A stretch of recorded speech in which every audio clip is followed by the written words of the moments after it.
诗篇第86篇，大笔的祈祷。上主啊，求你压耳孔听我应我，因为我困苦散赤。求你保存我的性命，因为我信靠你。我的上帝啊，你的罗卜我靠你，求你拯救我。主啊，求你怜悯我，因为我规日求叫你。主啊，求你予你的罗卜心神欢喜，因为我仰望你，对你祈祷。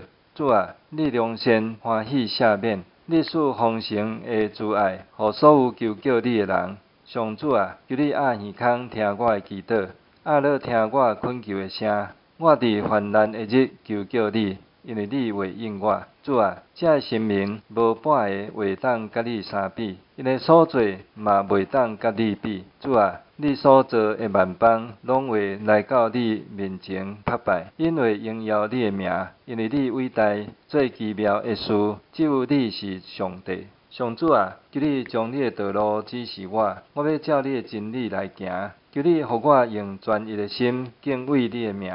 主我的上帝啊，我要专心称赞你，我要永远荣耀你的名。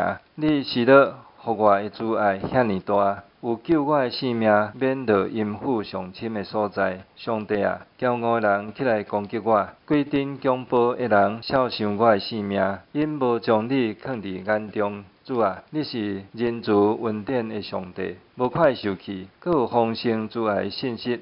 求你活过来看我，可怜我，将你的气力赐予你的奴仆，叫你女婢的囝。求你显示恩待我的证据，互怨恨我的人看到来见笑。因为上主，你有帮助我，安慰我。